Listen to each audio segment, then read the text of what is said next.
Hello, this is Dr. Harriet Fraad on Capitalism Hits Home, an interpersonal update. This is a show about the intersection of capitalism, class, and our personal lives.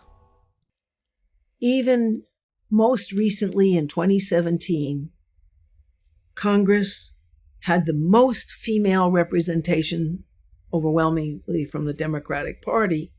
104 women became congresspeople, congresswomen, a very important thing because women have been an important voice in making laws more just for women and in standing up to the erosion of women's rights, which has been huge.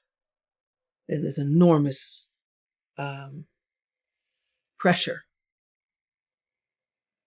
The laws and changes influenced U.S. ideology. So one of the things that's changed is the shame of divorce is lifted.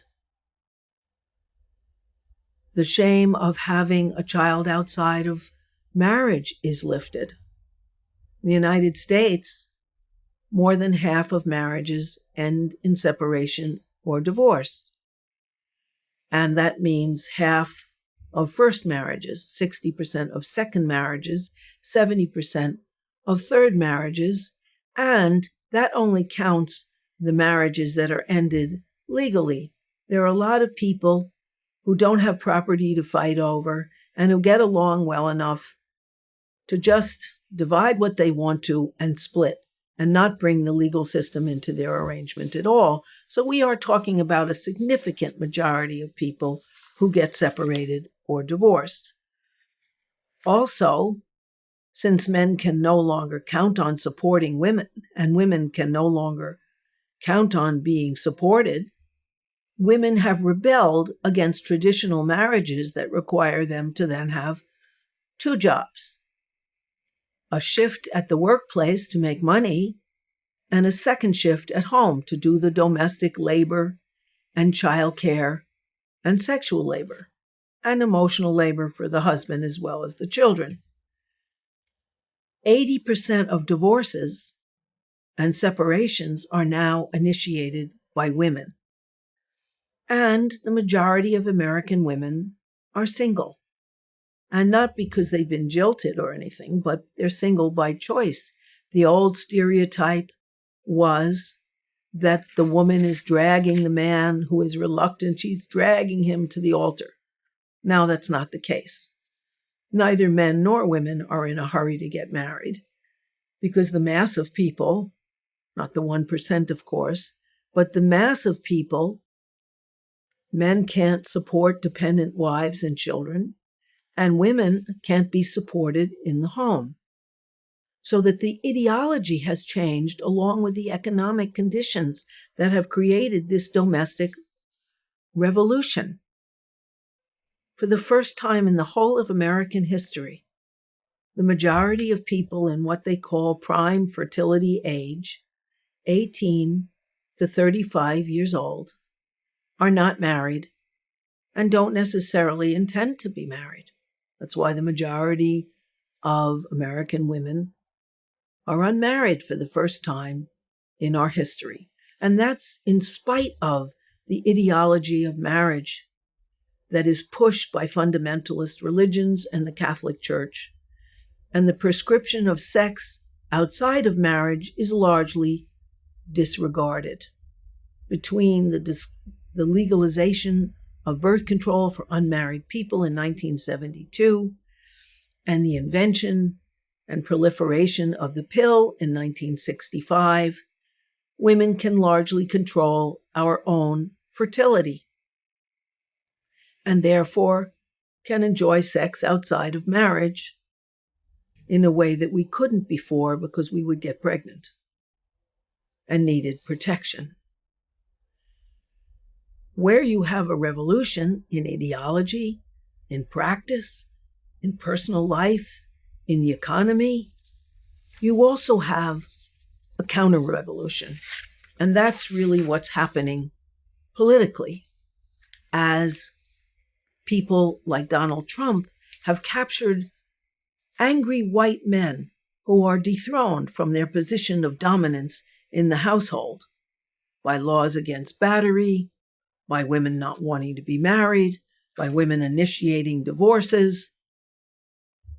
Even in the red states where people are encouraged to get married early because of religion, Utah being the most theocratic and fundamentalist religion, the Mormon religion, has a huge number of divorces. The red states have many more divorces than the blue states. The state with the least divorces is Massachusetts, which has full abortion laws and also has no particular pressure to get married.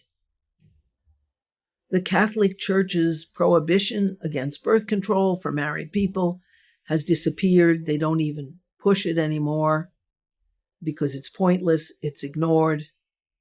And so that sexually there has been a revolution because the ideology of the purity of a woman has changed.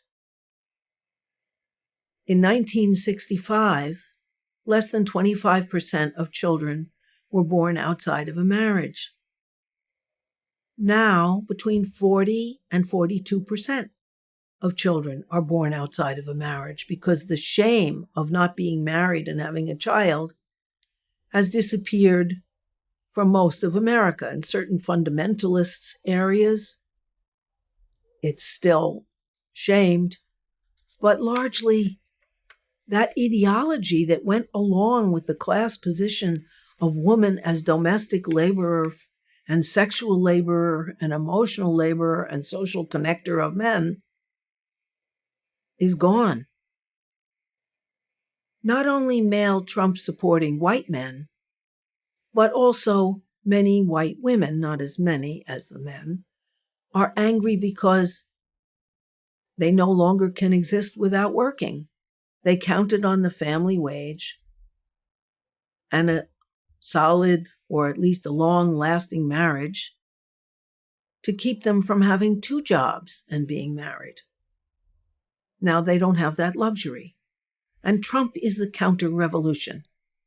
He started out, even before he started office, he was on tape about how fun it is to grab women's genitals and how you can get away with it. He has 19 active sexual assault cases against him. He has tried to weaken the battered women's rules, the violence against women rules, supported the erosion of abortion rights, the erosion of the right to birth control, the erosion of a right to federal appeal for wage discrimination across the board. And what has changed now is, with Trump, you can see the counter-revolution against what was a real revolution in the household, where women were the underclass who had to please the people who supported them and who basically couldn't exist with their children outside of a marriage, who are now able to be single, and the majority are, who now, although in an arrangement with men, women do most of the domestic labor and childcare. In fact, even in households that try to be egalitarian, the studies indicate that women do twice as much domestic labor as men, partly because we're still brought up in a gendered universe in which this is our responsibility. The United States is very backward in that it does not try to fight gender stereotyping.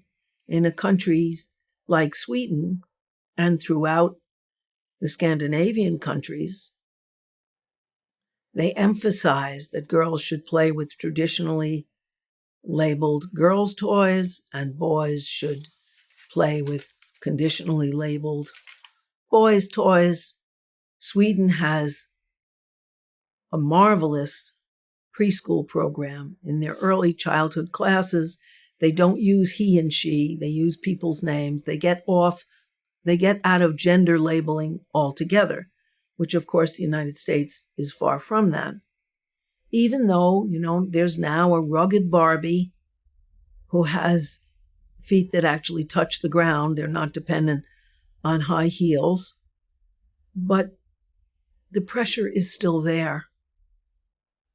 Toys are clearly differentiated as girls' toys and boys' toys, even though stores are under pressure to mix them. We're in a change to adjust to what has been an economic and class transformation of women's position and the ideology that goes with women's subordination, and also the self-concept that goes with needing the protection of a man in order to survive, and the general discussion of who we are as people, of women. These things have all changed. The biggest demonstration seen in the United States in the last 50 years was the Million March against discrimination against women that happened just as Trump was being elected, showing both sides of the issue. But we are in an interesting time, a time of adjusting to an economic and social revolution involving women working outside of the home,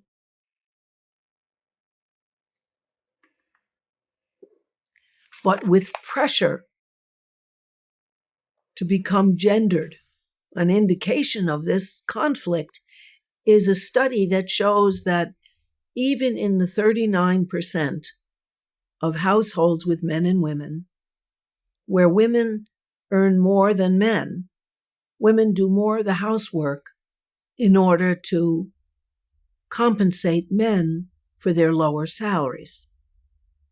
So these conflicts are very active.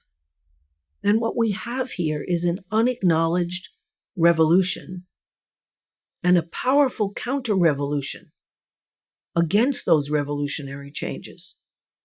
And one of the things that happened is that the capitalist class wanted to export, robotize, mechanize, and computerize what were male jobs, and yet not acknowledge the transformation of the household and what it would mean to women's subordinate position as workers within a household that a man owned. That's nowhere more clearly indicated than in the red states, which I said before have many more divorces than the blue states, even though their ideology of dominant fundamentalism opposes divorce. But women elect there, as in the other states, the blue states, it is women, 80%, that initiate 80% of the divorces in the United States. So that what we have here, is a revolution and a counter-revolution. The revolution is in the household and personal life. And that, I didn't mention this before, that also goes to dating. It used to be you met somebody, you liked each other, you went on dates, you got married. No more. Now you meet each other, hang out together, you may go on dates, you might even live with somebody, but the majority will not get married if they're between 18 and 35. And the biggest development of married couples is married couples with no children, because that means added labor for women. In our backward country where we don't have universal quality childcare, like they have in France and all over Scandinavia, or generous maternity and paternity leaves where they have throughout all the other developed countries, people just elect not to have children. People have the lowest fertility rate,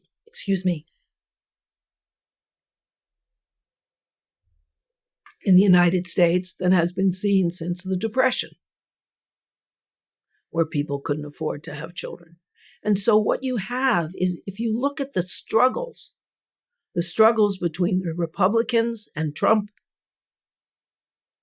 and the progressive Democrats like Bernie Sanders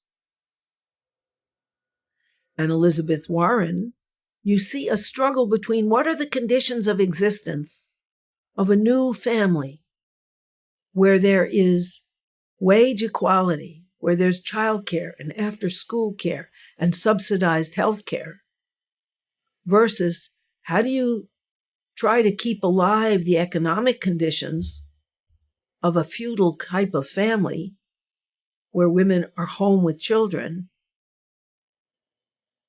even though they don't have the economic wherewithal to be supported. And that's why, at present, according to the government's own statistics, 85% of children in daycare are in inadequate daycare, which means that in their crucial years of brain formation, 0 to 2 most crucial, and then 2 to 4, they're often packed in inadequate quarters without exercise possibilities and sitting in front of televisions in wet diapers. Disaster. This is the country we live in right now. This is Trump and his followers who think they could go back to the male-dominating universe determined by well-paid male jobs, and the people who realize that's gone. That train has left the station. Women are about half the workforce. We have to adjust to that. We have to change the legislation. We have to protect women. In Scandinavia, in Sweden actually, and Norway and Denmark and Finland and Iceland, single women get subsidized housing. That's why they get 98% of men's salaries they have. Child allowances, subsidized housing, everyone has after school and summer care, free health care, free elder care, a different universe. And so the struggle is, what are is for the conditions of existence for the new family form that has been created in the revolution, the only revolution that has happened in the United States. And that is the hardly noticed revolution in personal lives. It's noticed that things have changed, but it's not noticed as a class transformation and a revolutionary change with powerful ideological and political ramifications. Thank you for listening. This episode has been brought to you by Democracy at Work. Please support our work. Visit our website at democracyatwork.info.